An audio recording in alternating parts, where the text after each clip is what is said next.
పార్వతీదేవి అడిగింది మహాభారతం అనుశాసనిక పర్వంలో, శుభ్రమైన కైలాసం ఉండగా, ఇంత ఐశ్వర్యం ఉండగా, చింతామణి గృహం ఉండగా శ్మశానంలో ఎందుకుంటున్నారని అడిగింది.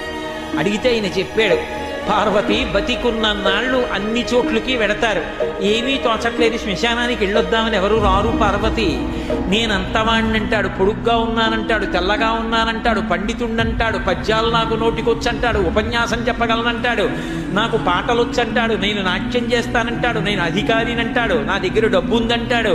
ఇన్ని ఉన్నాయనుకున్న వాడిలోంచి ఊపిరి బయటికి వెళ్ళిపోయిన తరువాత వాడిని తీసుకెళ్లి 4 కొత్త కర్రల మీద పడుకోబెట్టి చాప చుట్టి తాడు కట్టి పైన నూలుబట్ట కప్పి తీసుకొచ్చి అన్నీ తీసేసి కర్రల మీద పడుకోబెట్టి కాల్చేస్తుంటే జీవుడు లేచి నిలబడి పుర్రె పగిలిపోయిన తరువాత కన్న కొడుకు కూడా స్నానం చేసి వెళ్ళిపోతుంటే చీకటి పడిపోయాక, అయ్య బాబోయ్ చుట్టూ ఉగ్రభూతాలు, నా వాళ్ళన్న వాళ్ళు లేరు, వీళ్ళని నమ్ముకున్నాను, ఒక్కడు లేడని ఏడుస్తుంటే నేనున్నాను రా అని చెప్పడానికి నేను కూడా లేకపోతే చచ్చిన వాడు 1000 మాటలు చచ్చిపోతాడని అక్కడ ఉన్నాను పార్వతి, నా కర్మకాలక్కడ లేనన్నాడు.